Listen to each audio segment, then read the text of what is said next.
ایک تاجر تھا حضور کے زمانہ نور میں، وہ پھلوں کی تجارت کرتا تھا، مشکاہ شریف میں موجود ہے۔ کسی وجہ سے اسے نقصان ہو گیا۔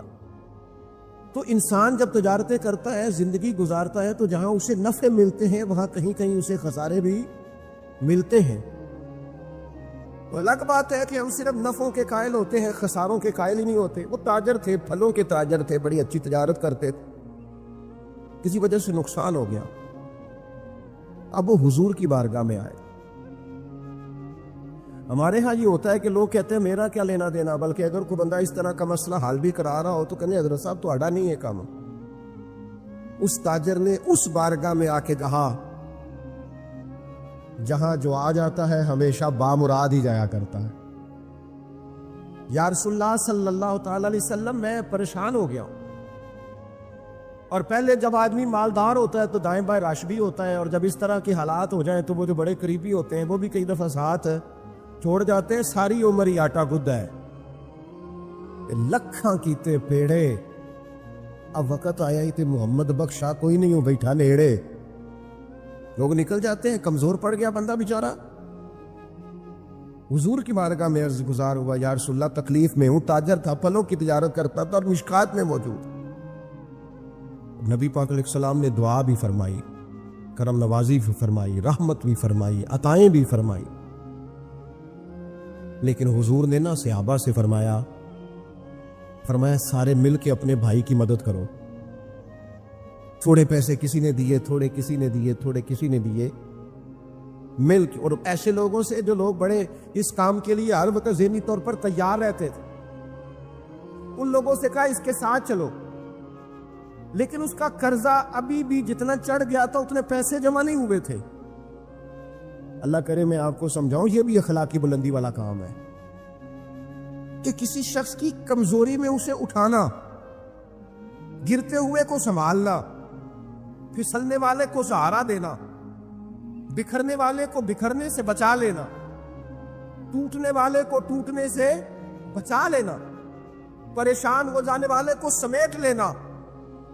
اللہ کے پیارے رسول صلی اللہ تعالی علیہ وسلم نے فرمایا اپنے بھائی کی مدد کرو۔ لوگوں نے مدد کی، لیکن اس حد تک اس کے پاس پیسے نہ ہوئے جتنا اس کا قرضہ تھا۔ اب حضور نے ان لوگوں کو بلایا جن کے اس نے پیسے دینے تھے، اور پیسے دینے والوں سے کہا کہ اس کے پاس اتنے ہیں، اتنے لے لو، اور چلو تم بھی کچھ نیکی کرو، کچھ لے لو، کچھ چھوڑ دو۔ حضرت ابو الحسن خرقانی تقریر کر رہے تھے، بات کر رہے تھے، تو کسی نے کہا کہ آپ حضرت بایزید بستامی رحمۃ اللہ علیہ کے سجادہ ہیں، تو حضرت بایزید کیسے آدمی تھے؟ تو فرمانے لگے حضرت بایزید وہ جو دیکھتا تھا وہ کلمہ پڑھ جاتا تھا۔ باپ نے تو ماشاءاللہ قبول کر لیا، لیکن وہ جو سامنے بیٹھا تھا اس کی سمجھ میں بات نہیں آئی۔ وہ کہنے لگا حضور آپ نے کہہ دیا ہے پر میری عقل میں تو نہیں آتا۔ نہیں آتا جس کی عقل میں تو پھر اس کی عقل میں نہیں آتا۔ میں اکثر کہتا ہوں کہ بہت سارے لوگ ہیں جن کا کوئی پیر نہیں، اور ان کا ہو بھی نہیں سکتا۔ ان کا کوئی پیر اس لیے کہ مطلب اتنا سیانا بندہ اس کا کوئی پیر ہو جائے، اور میں تو پیروں کو مشورہ دوں گا کہ مہربانی کرنا ان کے پیر بننا بھی نہ، یہ بڑا مشکل کر دیں گے آپ کے لیے دینا۔ تو بہتری اسی میں ہوتی ہے کہ انسان سمجھے چیزوں کو اور دائروں کے اندر باتوں کو تسلیم کرنے کی عادت بنائے۔ تو کہا کہ جو دیکھتا تھا حضرت بایزید کو کلمہ پڑھ جاتا تھا، تو حضرت ابو الحسن خرقانی سے وہ شخص کہنے لگا جی بابا جی آپ عجیب بات کر رہے ہیں کہ دیکھا اور کلمہ پڑھ گیا، بندہ دیکھنے سے کیسے کلمہ پڑھ سکتا ہے؟ ابو جہل نے بڑی جگہ حضور کو دیکھا تھا، اس نے تو کلمہ نہیں پڑھا، اور بایزید بستامی کو دیکھ کر لوگ مسلمان ہو گئے، یہ کیسی بات ہے؟ تو حضرت ابو الحسن خرقانی فرمانے لگے مجھے اللہ کی عزت کی قسم، ابو جہل نے ایک دفعہ بھی محمد رسول اللہ کو نہیں دیکھا صلی اللہ، بڑی قسم اٹھا لی، ایک دفعہ بھی محمد رسول اللہ کو صلی اللہ۔ تو شخص کہنے لگا حضور وہ چچا تھے حضور کے، اور دیکھا انہوں نے ایک دفعہ نہیں 1000 دفعہ۔ فرمانے لگے میں سفید داڑھی سے بوڑھا آدمی مسند پہ بیٹھ کے قسم اٹھا رہا ہوں، تو میری بات ہی نہیں سمجھ رہا۔ نہیں دیکھا ابو جہل نے محمد رسول اللہ صلی اللہ علیہ وسلم کو، نہیں دیکھا، تو کہا پھر کسے دیکھا؟ تو حضرت ابو الحسن خرقانی فرمانے لگے اس نے جب بھی دیکھا عبداللہ کے یتیم بیٹے محمد کو ہی دیکھا۔ یہ وہی عبداللہ کا یتیم بیٹا جو جہاں رہتا تھا، ایک دفعہ بھی اس نظر سے دیکھتا نا کہ یہ اللہ کے رسول ہے، تو فوراً کلمہ پڑھ کے مسلمان ہو جاتا۔ جب بھی لوگ دیکھتے ہیں وہ اینک کی بڑی شاندار لگائی ہوئی ہے، جس کے اندر سے کوئی آدمی بھلا نظر ہی نہیں آتا، تو ان کو پھر بھلائی نصیب نہیں ہوتی. ایک نظر سے بھی اگر انسان دیکھتا ہے کہ جس سے اسے بھلائی چاہیے تو پھر اللہ اسے توفیق ہدایت عطا کر دیتا ہے. میں گاڑی میں سفر کر رہا تھا, بچہ میرے ساتھ گاڑی چلا رہا تھا, تو 2-4 دیہاتی لوگ گاڑی کے آگے وہ سڑک پہ کھڑے تھے, تو سمجھ نہیں آ رہی تھی کہ یہ آگے کی طرف جانا چاہ رہے ہیں کہ پیچھے کی طرف آنا چاہ رہے ہیں. تو اس بچے نے سخت لفظ کہے, یار حد ہو گئی ہے, لوگوں کو سڑک کراس کرنے کی بھی عقل نہیں. میں نے کہا پتر یہ مقام شکر تھا, میں نے بسوں پہ سفر کیا ہے, مجھے اس کی تکلیف کا پتہ ہے. آپ کے نیچے گاڑی ہے اور آپ کو صرف 2 منٹ رکنا ہے کہ یہ گزر جائیں اور آپ اسی پر ہی پریشان ہیں. آپ ان کو گزر جانے تھے, آپ بریک لگا لیں, یہ آگے جائیں یا پیچھے جائیں, ٹائم دیں, قدر کرے. اگر اللہ نے نعمت دی ہے اسے ذاتی حق نہ سمجھے. ایک تو ناقدری زوال نعمت کا باعث بنتی ہے, پھر ناشکری, جب لوگ شکر نہیں نہ کرتے پھر نعمتیں چلی جاتی ہیں. لَإِن شَكَرْتُمْ لَأَزِيدَنَّكُمْ, اگر تم شکر کرو گے تو میں نعمتوں میں اضافہ کر دوں گا. رب فرماتا ہے وَلَئِن كَفَرْتُمْ إِنَّ عَذَابِي لَشَدِيدٌ, اگر تم نے کفران نعمت کیا تو میرا عذاب بھی بڑا سخت ہے. تو اس عذاب کا ایک معنی یہ بھی علماء نے کیا ہے کہ وہ نعمت تم سے چلی جائے گی اگر شکر نہیں کرو. کفران نعمت کرو گے, ناشکری کرو گے, وہ نعمت رخصت ہو جائے گی. بہت سارے لوگ ہیں قدر ہی نہیں کرتے. جہاں بھی آپ ہیں, جس مقام پر بھی ہیں, جہاں بھی ہیں, آپ کا سینہ ہر وقت چوڑا ہونا چاہیے. میں اپنے دوستوں کو سمجھانے کے لیے کہا کرتا ہوں کہ میں ناز سے کہتا ہوں جس طرح کے استاد مجھے ملے ہیں دنیا میں کسی کو نہیں ملے, اور جس طرح کے ماں باپ مجھے ملے ہیں میرا خیال ہے شاید کسی کو نہ ملے ہوں. اور پھر اس کے بعد جس طرح کے دوست, شاگرد, مرید, پیار کرنے والے, کہ دیکھو نا دوستوں کو جگہ نہیں ملی, کھڑے ہیں یہاں پہ. تو میں پھر کبھی کبھی ناز سے کہا کرتا ہوں خدا جانے بلندی ہے کہ پستی, پر جہاں میں ہوں وہاں کوئی نہیں ہے. آپ جہاں ہیں, جس مقام پر ہیں, آپ کی طبیعت شکر کے اندر ڈھلی ہوئی ہو. ایک ہمارے یہاں بچہ پڑھا کرتا تھا, تو اچھے کھاتے پیتے گھر کا تھا, تو ہر وقت کی لڑائی, فلانی چیز نہیں ملی, فلانی چیز نہیں ملی, ہر وقت کا رٹا. تو مدرسے میں بچے کام لگے ہوئے تھے, تو ہماری مسجد کی نا, چھوٹی مسجد کی کھڑکیوں سے مدرسہ نظر آتا ہے. میں نے اسے کبوتر کو دیکھ ذرا کیا ہونے لگا ہے. تو مزدور نے پونا کھولا, دوپہر کا ٹائم تھا, پھر اس نے ہاتھ دھوئے, پونا کھولا, پانی رکھا, پھر وہ چھوٹا سا توڑا تھا سیمٹ والا وہ بچھا کے اس پر وہ بیٹھ گیا. پھر اس نے جب وہ کھولا نا پونا, تو اس میں سے جو روٹی تھی وہ کافی ساری, اچار وغیرہ, سالن, وہ کچھ بونے کو بھی لگ گیا تھا.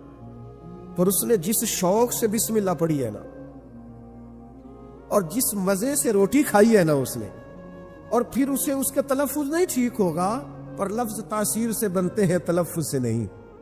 ہو سکتا ہے اسے سیکھنے کی ضرورت ہو, لیکن اس نے جب وہ کھا کے ہاتھ اٹھائے نا, اور کپڑے سارے مزدوری سے بھرے ہوئے, اور جس ذوق سے اس نے آسمان کی طرف دیکھا, میں نے کہا پتر اس کو رزق کھانا کہتے ہیں اور اس کو شکر کرنا کہتے ہیں. یہ لائن لگی ہوئی ہے کھانے پینے والی چیزوں کی, اور میں نہیں کھانی, تو میں نہیں کھانی, تو یہ میری پسند کی نہیں ہے, تو یہ میرے ابا جی کہا کرتے تھے بھوک لگی ہوئے تے ہر شے دا سواد ہے, تے نہ لگی ہوئے تے بڑے نخرے نے. نہ قدری اور نہ شکری یہ زوال نعمت کا باعث بنتی. کبھی نہ شکری نہ کرے, جو چیز ہے اس پر خدا کا ڈھیروں ڈھیر شکر ادا کرے, اور ہر حال میں شکر ادا کرے. کہے مالک نے جو مجھے دیا ہے کرم ہی ہو گیا ہے, جو اللہ نے مجھے عطا کی ہے اس پر اس کی رحمت ہو گئی, فضل ہو گیا. حضور علیہ السلام نے فرمایا 70,000 لوگ ہوں گے جنہیں رب حساب کے بغیر جنت عطا کر دے. فرشتے بھی حیران ہو کے پوچھیں گے او تم کون ہو, کوئی حساب کتاب ہی نہیں ہوا. وہ کہیں گے ہم وہ ہیں جو ہر حال میں اپنے رب کا شکر ادا کرتے. وجود ڈھلے, میں اپنے دوستوں سے کبھی کبھی کہتا ہوں میرا نا وجود ڈھلتا ہے. کبھی آپ نے موم بتی دیکھی, اس کا وجود ڈھلتا ہے. ایک درویش نے کہا ہے وہ اس لیے ڈھلتا ہے کہ وہ سمجھتی ہے میرے اوپر روشنی ہے, اس روشنی کی وجہ سے وہ ڈھلتی جاتی ہے, جو نعمت بڑی ہے, میرے اوپر نور ہے, لہذا وہ شکر میں ساری ڈھل جاتی ہے, ملیا میٹ ہو جاتی ہے. تو میں بھی کبھی کبھی دوستوں سے کہتا ہوں یار میرا وجود ڈھلتا ہے خدا کے شکر میں. کبھی کبھی دل کرتا فٹافٹ سجدے میں چلا جاؤ, 1 منٹ نہ لگا. یہ ادارہ مکمل ہوا ہے نا, یہ ہم نے شروع کیا تو مجھے ایک صاحب کہنے لگے 40 سال لنگ جانے نے, مولوی مسیطہ نہیں مکمل کر دے. اور میرے دماغ میں بات اڑ گئی, پھر یہ مکمل ہو گیا. اور اللہ کے فضل سے اس طرح مکمل ہوا ہے کہ علماء دیکھنے کے لیے آتے ہیں, اور دیکھ کر کے لوٹ کے جاتے ہیں تو کہتے ہیں کمال ہی ہو گئی. تو میں کہتا ہوں خدا جانے بلندی ہے کہ پستی, پر جہاں میں ہوں وہاں شکر کرے، زندگی میں شکر کا مزاج پیدا کرے، شکر کی، اور ہر حال میں کرے۔ 2 بجے رات کو ایک شخص سید ابو البرکات شاہ صاحب سے مسئلہ پوچھنے آ گیا تو ان کے بیٹے سید محمود احمد رضوی صاحب رحمۃ اللہ تعالی علیہ ناراض ہو گئے، کہنے لگے کوئی ٹائم ہے مسئلہ پوچھنے کا، سویرے نہیں پوچھ سکتے تھے؟ تو سید صاحب تھے نا، کہنے لگے محبوب شکر نہیں ادا کرتے، کوئی اللہ کے رسول کے دین کی بات پوچھنے آیا؟ آپ مقام شکر پہ کھڑے ہو نا تو آپ کو زندگی سکون میں ملے گی۔ تیسری بات جس سے نعمتیں چلی جاتی ہیں وہ تکبر ہے۔ تکبر صرف ایک ذات کو زیبا ہے، متکبر صرف ایک ہے، وہ اللہ ہے۔ اللہ کی شان ہے کہ وہ متکبر ہے۔ پڑھا ہے نا سورہ حشر میں، اس کا ایک صفاتی نام یہ ہے کہ وہ کیوں؟ اس لیے کہ اس سے بڑا ہی کوئی نہیں، سارے چھوٹے ہیں تو وہ اکبر ہے۔ تو ہم سے تو بڑے ہی بڑے ہیں نا، بلکہ میرے جیسے بندے سے تو سارے بڑے ہیں نا۔ اب کرنا کیا ہے؟ عاجزی۔ نعمتیں ملے تو بندے میں عاجزی آئے، وہ یہ نہ کہتا پھر شکر ہے جی اللہ کا بڑا فضل ہے جی 300 بندے کو رمضان میں راشن بانٹتا ہوں، شکر ہے اللہ کا جی غریبوں کی مدد کرتا ہوں، میں نے جی ساری زندگی بہن بھائیوں کا بڑا، یہ شکر نہیں کر رہے آپ، یہ آپ بڑھوتری بیان کر رہے، تکبر نہیں۔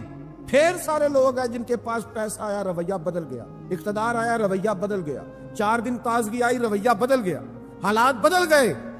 اگر آپ ناراض نہ ہو تو جب تک دکھ تھے تسبیح بھی چل رہی تھی، جب تک تکلیف تھی سجدے بھی ہو رہے تھے، آسانی ہوئی ہے تو سب بھول گئے، یاد ہی نہیں رہا۔ میرے عزیزو یاد رکھنا، یہ تکبر نہیں، اللہ کی نعمت پر کبھی تکبر نہیں، ہمیشہ عاجزی، جھک جانا۔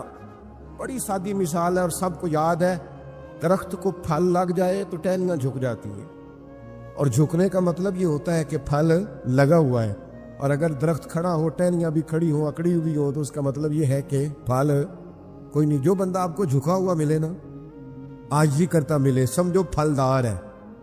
لیکن اگر تکبر ہی تکبر نظر آئے معاذ اللہ، تو پھر اس کا معنی یہ ہے کہ اس نے اپنے آپ کو پھلدار نہیں سمجھا۔ قارون حضرت موسیٰ علیہ السلام کے زمانے کا مالدار ہے، لوگ رشک کرتے تھے اس کے پیسوں پر، اور ایسا مالدار کہ جس کے خزانوں کی چابیاں اونٹ اٹھایا کرتے تھے، پیسہ ہی پیسہ۔ حضرت موسیٰ علیہ السلام نے کہا زکوٰۃ دو، کہنے لگا اب آپ نے معاذ اللہ پیسے بھی لینے شروع کر دی۔ یہ بڑا مسئلہ ہوتا ہے نا بعض لوگوں، تو بہت سارے لوگ اس کے آنے جانے پر رشک کرتے تھے، لیکن پھر تکبر کیا نا اس نے، نعمت پر شکر کی بجائے تکبر کیا نا، تو اللہ نے زمین کو حکم دیا، رب کریم نے اسے زمین میں مال اور خزانے سمیت دھسا دیا، زمین میں غرق ہو گیا۔ کیوں؟ کہ اللہ کی نعمت میں متکبر ہے۔ اگر عاجزی ہو جائے ان کے ساری، اور یار روب اور دبدبا تو حضرت عمر کا تھا نا، 24 لاکھ مربع میل پہ حکومت تھی، دنیا ڈرتی تھی، امن تھا، عمر ہوتی تھی دنیا میں، اور عمر باغ میں کھڑے ہو کے کہتے تھے اچھا خطاب کا بیٹا اور امیر المومنین، اچھا اب تو امیر بن گیا ہے، یاد رکھنا، خود اپنے آپ سے خطاب کرتے، یاد رکھنا صحیح چلنا، ورنہ قیامت میں رب کا سامنا نہیں کر سکے گا۔ تو اپنے آپ سے خود احتسابی، تکبر سے نعمتیں چلی جاتی، زوال نعمت ہوتا۔ ایک خاتون ہے بڑی نیک، تاریخ میں گزری ہیں، تو وہ کہتی ہیں کہ میں ایک جگہ بیاہ ہی گئی، میری پہلی شادی ہوئی ایک جگہ پہ، تو دروازے پہ کوئی بھیک مانگنے والا آیا اور اس کی حالت بڑی خستہ تھی، تو میرے شوہر نے نا اسے ڈانٹ دیا۔ میں نے اپنے شوہر سے کہا اللہ کا ہم پر فضل ہے اور اس کی حالت بڑی پتلی ہے، لگتا ہے کئی دنوں سے روٹی نہیں کھائی، تو 4 پیسے دے دے تو حرج کیا ہے؟ کہنے لگا قطن نہیں، میں نے منع کر دیا تو ختم ہوگی بات۔ تو بی بی کہتی ہے میرے پاس اپنے ذاتی پیسے بھی پڑے ہوئے تھے جو میکے کی طرف سے مجھے ملے تھے، تو ذرا میرا خامد سائڈ پہ ہوا تو میں نے نظر بچا کے نا اس فقیر کو 4 پیسے دے دیے، چونکہ زیادہ ہی اس کی حالت بگڑی ہوئی تھی۔ تو کہتی میں پیچھے پلٹی تو شوہر پیچھے کھڑا تھا، اس جرم میں کہ میں نے ایک فقیر کو بغیر اجازت پیسے دیے، اس نے مجھے طلاق دے دی۔ کہتے ہیں بڑی تکلیف میں تھی اور اپنے دل میں سوچتی تھی مالک میں نے تو تیرا بندہ جان کے اس کی مدد کی ہے اور مجھے یہ سزا ملی ہے۔ فرماتی ہیں عدت گزر گئی، میرا والد پریشان تھا، پھر ایک رشتہ آیا، میرا نکاح ہو گیا، لیکن اللہ نے مجھے اتنا اچھا شوہر دیا، اتنا نیک شوہر دیا، اتنا کمال آدمی۔ فَإِنَّ مَعَ الْعُسْرِ يُسْرًا إِنَّ مَعَ الْعُسْرِ يُسْرًا، مشکل کے بعد اللہ آسانی دیتا۔ کمال شوہر اللہ نے مجھے دیا، نیک، صالح، محبت کرنے والا۔ فرماتی ہیں اسی طرح میں ایک دن اپنے شوہر کے ساتھ بیٹھی تھی، دروازے پہ دستک ہوئی تو میں شوق میں اٹھی، اپنے شوہر سے کہا میں دے کے آؤں؟ فقیر کو کہنے لگا جتنا مرضی دے دو۔ کہتے ہیں دروازے پہ گئی تو میری چیخ نکل گئی، اس لیے کہ دروازے پہ جو مانگنے آیا وہ میرا پہلا شوہر تھا۔ بے پرواہی ویک سجن دی جتھے کسے دی پیش نہ جاوے انہیں مالاں والے در در رولے تے منگتے ہیں تخت بٹھاوے اوے سجنا او کسے نو کارا مل دئی کوئی کعبے او خالی آوے وہ میرا پہلا شوہر دروازے کہتے وہ بھی تڑپ گیا کل تک تکبر تھا غرور تھا کہ ہم مالدار ہیں ہم کسی غریب کو کیا دے لیکن آج یہ حال ہے کہ وہ خود دروازہ بھیک مانگ رہا تھا نہ قدری نہ شکری تکبر یہ زوال نعمت کا باعث بنتا ہے انسان کے پاس سے نعمت رخصت ہونے لگ جاتی ہے ایک چوتھی بات جو زوال نعمت کا باعث بنتی ہے وہ یہ ہوتی ہے کہ اللہ کی نعمت کو صرف اپنا حق سمجھ لینا اللہ نے جو ہمیں دیا ہے نا وہ سارا ہمارا نہیں ہوتا اس میں مسکین کا بھی حق ہوتا ہے یتیم کا بھی حق ہوتا ہے کمزور کا بھی حق ہوتا ہے سائل کا بھی حق ہوتا ہے سخت جملہ ہے اور چلو کوئی بات نہیں کبھی کبھی کڑوی گولی سے بھی فرق پڑتا ہے بعض لوگوں کو اللہ نعمت دیتا ہے وہ سانپ بن کے بیٹھ جاتے ہیں وہ سمجھتے ہیں ہمارا حق ہے اور کسی کو دے کے احسان جتلاتے ہیں میں ایک محفل میں گیا تو مجھے کہنے لگے 2 عمرے کے ٹکٹ بھی ہم نے دینے ہیں تو آپ نکال کے جائیں میں کہا جنہوں دینے دے چپ کر کے دے دو انہیں دیے جاتے آپ نے اس کی فوٹو ہی بنانی ہے کسی کو عمرہ کرا رہے ہو چپ کر کے دے دو ختم ہو گئی بات بچیوں کی غریب بچیوں کی شادی کرانی ہے تو وہ ساری لائنوں میں بنا کے تصویریں بنانے کی کیا ضرورت آپ سانپ بن کر نہ بیٹھیں اللہ نے جو نعمت دی ہے اور مشکات میں حدیث ہے حضور علیہ السلام نے فرمایا رب تمہیں جو رزق دیتا ہے تمہارے ضعیف اور کمزور لوگوں کی برکت سے عطا کرتا ہے تو ان کی برکت سے تو تمہیں مل رہا ہے اور تم تکبر کرتے جا رہے ہو غرور کر رہے ہو اور تم کہتے ہو نہیں یہ میرا حق تھا حق نہیں تھا بھائی خدا نے اپنے فضل سے عطا کیا اچھا پھر کچھ بندے بھول ہی جاتے ہیں گاؤں سے آ کر پڑھنے والے بھول ہی گئے کہ کس کی ماں نے کتنا زیور بیچا تھا وہ جدی پشتی امیر بن جاتے وہ کہتے ہو نہیں جی اللہ دا فضل ہے جی دادا جی دی بھی بڑی گل سی بھائی دادا جی دی گل صرف زمین نال ہوندی ہے ویسے آپ ایک اچھا انسان کہیں جھوٹ کیوں بولتے ہیں صحیح بخاری میں حضرت ابو ہریرہ رضی اللہ تعالیٰ عنہ سے حدیث مروی ہے بڑی مشہور ہے نبی پاک علیہ السلام نے خود ایک قصہ بیان فرمایا بنی اسرائیل کا حضور فرمانے لگے 3 شخص تھے ایک کوڑ کے مرض میں مبتلا تھا کوڑا تھا ایک گنجا تھا ایک نابینا تھا ہر وقت پریشان رہتے تھے میرے رب نے ان کو آزمانے کا فیصلہ کیا دیکھو اللہ کے آزمانے کا طریقہ کیا ہے ایک فرشتہ انسانی شکل میں آیا سب سے پہلے جس کو کوڑ کا مرض تھا اس کے پاس آیا حضور سید عالم صلی اللہ تعالی علیہ وسلم بیان فرماتے ہیں اس نے آ کے اس سے کہا کیا چاہتے ہو اس نے کہا یار مجھے کوڑ کا مرض ہے لوگ مجھ سے نفرت کرتے ہیں گھن کرتے ہیں کاش میری کھال ٹھیک ہو جائے جلد ٹھیک ہو جائے بیماری چلی جائے تو فرشتے نے ہاتھ پھیرا اللہ نے شفا عطا کر دی شفا کس نے دی ہاتھ کس نے پھیرا تو کوئی عرض نہیں اگر کسی وقت کوئی بزرگ دم کر دے ہاتھ پھیر دے تو شفا اللہ ہی دیتا ہے بخاری میں موجود ہے جو روایت درج کر رہا ہوں فرشتے نے ہاتھ پھیرا اللہ نے اب فرشتہ اس سے پوچھتا ہے پسند کیا ہے مال کون سا پسند ہے کہنے لگا اونٹ بڑے پسند ہے تو فرشتے نے ایک حاملہ اونٹنی اسے دی اور برکت کی دعا بھی دی اب فرشتہ آیا گنجے کے پاس جناب کیا چاہتے ہیں اس نے کہا میں گنجا ہوں سر پہ بال نہیں ہے اس کی وجہ سے چہرے پہ کوئی حسن بھی نہیں ہے لوگ گھن کرتے ہیں کبھی میرے بال آ جائے نا فرشتے نے ہاتھ پھیرا بال اللہ نے عطا کیے اس کو شفا ہو گئی اب فرشتے نے اس سے کہا کہ مال کون سا پسند ہے کہنے لگا گائے بڑی پسند ہے فرشتے نے اس کو نے ایک حاملہ گائے دی اور برکت کی دعا بھی دی اب فرشتہ اندھے کے پاس آیا کیا چاہتے ہیں اس نے کہا رب نے بڑی سونی کائنات بنائی ہے پر میں دیکھ نہیں سکتا کبھی آنکھیں مل جائے نا تو ساری رونقیں ہی بحال ہو جائے فرشتے نے ہاتھ پھیرا شفا یاد رہے گا مسئلہ یہ اتنا سا مسئلہ جس میں لوگ بڑی جلدی اڑ جاتے ہیں فرشتے نے آنکھوں پہ ہاتھ پھیرا اور اللہ نے شفا عطا کر دی فرشتے نے کہا پسند کیا ہے کہا بکریاں بڑی پسند ہے ایک حاملہ بکری بھی دے دی اور دعا بھی کر دی اب وہ جس کو اونٹنی دی تھی حاملہ اس کی حضور فرماتے ہیں پوری وادی اونٹوں کی بھر گئی اور جس کو گائیں دی تھی اس کی پوری وادی گائیوں سے بھر گئی اور جس کو بکری دی تھی پوری وادی ریوڑوں کے ریوڑ بکریوں کے تیار ہو گئے اب رب نے فیصلہ کیا آزمائش کرنے کا میں نے بہت پہلے کہا تھا، بات پھر دہراتا ہوں، زوال امتحان نہیں ہوتا، عروج امتحان ہوتا ہے۔ اصل تو آپ کا پتہ عروج کے دنوں میں چلتا ہے۔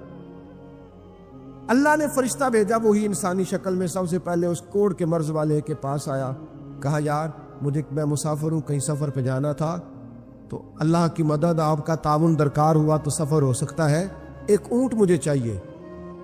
تو اس نے وہی بات کی جو کئی امیر لوگ کرتے ہیں، یہ صحیح بخاری میں موجود، کہنے لگا یار میرے ذمے تو حقوق ہی بڑے ہیں، سادہ ترجمہ کریے، میرے تے خرچے ہی بڑے لے دی، تو کی دسی ادھر بھی جا رہا ہے، ادھر بھی، اے بھی آسمان میں تمے ہے، اے بھی میں، اتنے خرچے ہیں میرے، یہ بھی کرنا ہے، وہاں بھی کرنا ہے۔ اس نے وہی بات سنائی، تو وہ فرشتہ کہنے لگا تو پہلے کوڑی نہیں تھا، تو ناراض ہو گیا، کہنے لگا میں تو جدی پشتی رئیس اعظم، وہ باپ دادا کی جائیداد ہے ساری جو مجھے ملی ہوئی۔ اس نے کہا اگر تو جھوٹا ہے نا تو اللہ کرے اسی طرح کا ہو جائے جس طرح کا پہلے تھا۔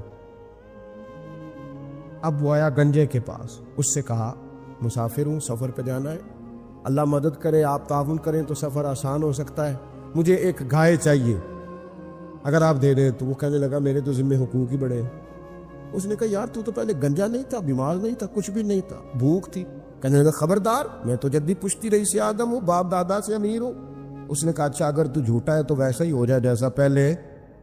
اب وہ آیا نابینا کے پاس، اس نے آ کے کہا مسافر ہوں، سفر پہ جانا ہے، اللہ مدد کرے، آپ تعاون کریں تو سفر آسان ہوگا، مجھے ایک بکری چاہیے اللہ کے نام پر۔ تو وہ اندھا کہنے لگا رب کے نام پر تو نے لینی ہے تو ایک کیوں لیتا ہے، جتنی چاہیے لے لے۔ اور میں تو پہلے اندھا تھا، میں مسکین پرانا خادم، کسے در ملی نہ ٹوئی، اے تے واصف یار نے نظر جو کی تھی، تے واصف شروع سے پڑھتے ہیں، سے ثبوت نہ پوچھو میں تو، پلا نظر کرم قد ہوئی، اے میں جانا یا دل بر جانے، غیر نہ جانے کوئی، میں مسکین پرانا خادم، کسے در ملی نہ ٹوئی، اے تے واصف یار نے نظر جو کی تھی، تے واصف ہی ہوئی، میں تو اندھا تھا، پلے شے ہی کوئی نہیں تھی، تو کریم نے کرم کیا، جتنی تیرا دل کرے لے جا۔ تو فرشتہ کہنے لگا امتحان کے لیے آیا تھا، ایک کی بھی ضرورت نہیں، لیکن تیرے دو دوست امتحان میں ناکام ہوئے ہیں، رب ان سے ناراض ہو گیا، تو کامیاب ہوا ہے اور اللہ تجھ سے راضی ہو گیا ہے۔ وہ دونوں جو تھے امتحان میں ناکام ہوئے تو نعمت چھن گئی، صحت چھن گئی، پھر کوڑے، پھر گنجے ہو گئے۔ اس کو اللہ تبارک و تعالیٰ نے اور عطا کیا۔ زوال نعمت کب ہوتا ہے؟ جب لوگ راہ خدا میں خرچ نہیں کرتے، غریب کا، مسکین کا، لاچار کا خیال نہیں رکھتے۔ جیسے جیسے پیسے آتے جاتے ہیں ذاتی خرچے بڑھتے جاتے ہیں، ذاتی معاملات ہی بڑھتے جاتے ہیں۔ آہستہ آہستہ لوگ کہتے ہیں خود جی آپ کو پتہ ہے نا، پھر ہمارا گھر بڑا وسیع ہے تو بڑے مسئلے ہیں، تو بڑے خرچے ہیں، تو بڑی چیزیں ہیں۔ بھائیو، زوال نعمت کے معاملے میں اپنے رب کا خوف پیدا کریں، اللہ سے ڈرے ہر وقت۔ جب تک نعمتیں نہیں نہ ہوتی گزارا ہو جاتا ہے، اگر ملنے کے بعد چل جائیں تو پھر تکلیف بہت زیادہ ہوتی ہے۔ تو زوال نعمت سے بچنے کے لیے تکبر سے بچیں، ناشکری سے بچیں، ناقدری سے بچیں، اور پھر صرف اپنا حق سمجھنے سے بچیں۔ اسے پانٹیں، عاجزی میں رہیں، شکر میں رہیں۔ آپ محسوس کریں گے کہ لئن شکرتم لازیدنکم، اگر شکر ادا کرو گے تو میں نعمتوں میں اضافہ کر دوں گا، نعمتیں محفوظ بھی ہو جائیں گی، ان میں اضافہ بھی ہوگا۔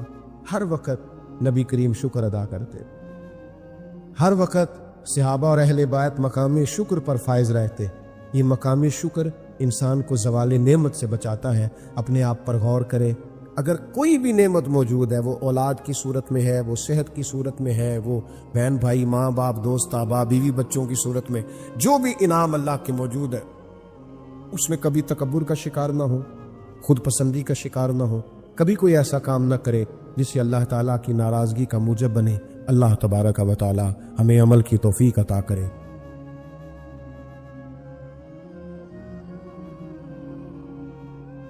میرے رسول کریم سید عالم صلی اللہ علیہ وسلم اپنے غلاموں پہ کرم فرماتے۔ شاہ ولی اللہ محدث دہلوی ہندوستان میں جتنے مکاتب فکر ہیں سب کے متفقہ پیشوا ہے شاہ ولی اللہ، جو بھی کسی مکتبہ فکر سے تعلق رکھتا ہے شاہ ولی اللہ صاحب سے اس کا سلسلہ حدیث ملتا ہے۔ شاہ ولی اللہ صاحب کہتے ہیں میرے ابا جی شاہ عبد الرحیم محدث دہلوی بیمار ہو گئے، ساری زندگی نبی پاک کا دین پڑھایا،